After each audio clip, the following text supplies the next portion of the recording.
Nice morning. और मैं हूं ठंडाराम।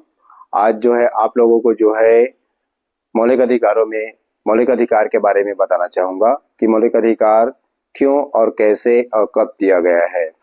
तो मौलिक अधिकार ये जो हमारे संविधान में 6 मौलिक अधिकार दिए गए हैं। 6 मौलिक अधिकार क्यों दिए गए हैं? क्योंकि चाहे स्त्री हो, चाहे बच्चे हो, चाहे पुरुष हो, सभी को समान जीवन जीने के लिए और गरिमापूर्ण जीवन व्यतीत करने के लिए दिया गया है। एक्चुअली में हमारे जो संविधान बनाने वाले जो कर्ता थे, विधि निर्माता थे, इसलिए दिया क्योंकि उन्होंने समाज की बुराइयों को मिटाना चाहा। हमारे समाज में बुराइयां बहुत ही ज्यादा समस्या और गंभीरपूर्ण जीवन जी रहे थे समाज में, जो समाज चाहे स्त्री हो, चाहे बच्चे हो, चाहे पुरुष हो। ठीक है, तो 6 मौलिक अधिकारों के बारे में आज बताना चाहूंगा आप लोगों को कि ये जो मौलिक अधिकार है, सबसे पहला है समानता का अधिकार, दूसरा है स्वतंत्रता का अधिकार, और तीसरा है शोषण के विरुद्ध का अधिकार, और चौथा है धार्मिक स्वतंत्रता का अधिकार, पांचवा है शैक्षिक एवं सांस्कृतिक अधिकार, छठवां है संवैधानिक उपचारों का अधिकार।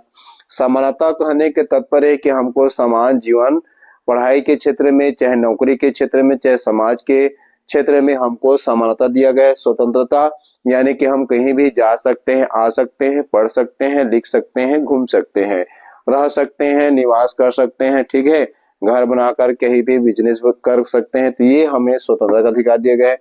शोषण का विरुद्ध अधिकार यानी कि कोई भी बलात्श्रम यानी कि बेगारी, वही पुराने जमाने से आज भी जो है बेगारी करा रहे हैं, तो बेगारी समाप्त कर दिए गए हैं।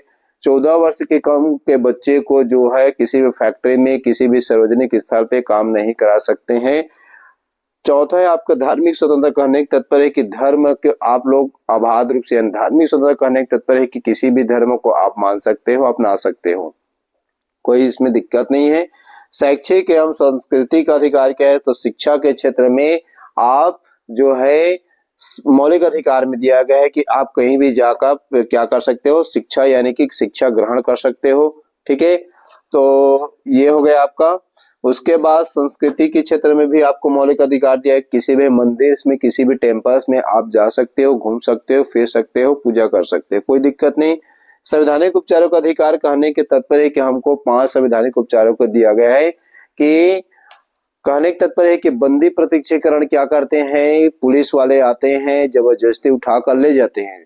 तो इस चीज से बचाने के लिए हमारे संविधान में यह वर्णित किया गया है कि किसी भी व्यक्ति को जो है गिरफ्तार नहीं कर सकता है, बिना वारंट के गिरफ्तार नहीं कर सकता है, बिना वजह के। तो बंदी प्रत्यक्षीकरण बनाया गया है। परमादेश यानी कि सुप्रीम कोर्ट का आदेश को हाई कोर्ट को मानना पड़ेगा, हाई कोर्ट का आदेश जो है डिस्ट्रिक्ट कोर्ट को मानना पड़ेगा।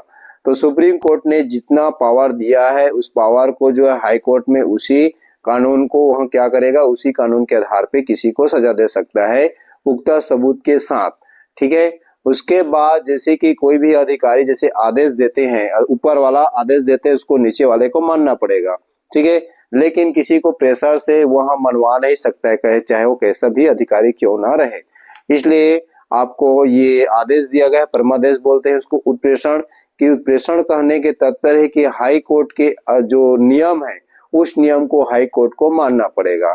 ठीक है, अधिकार परीक्षा यानी कि पूछा जाएगा किस अधिकार से आपने इस कानून को बनाया। जैसे कि हाई कोर्ट क्या करता है, सुप्रीम कोर्ट से ज्यादा पावर दिखा करके उस कानून को मनाने का वो क्या करता है, वर्णित करता है। तो ये ऐसा नहीं चलेगा। तो ठीक इस स्थिति को समझने के लिए बनाया गया है।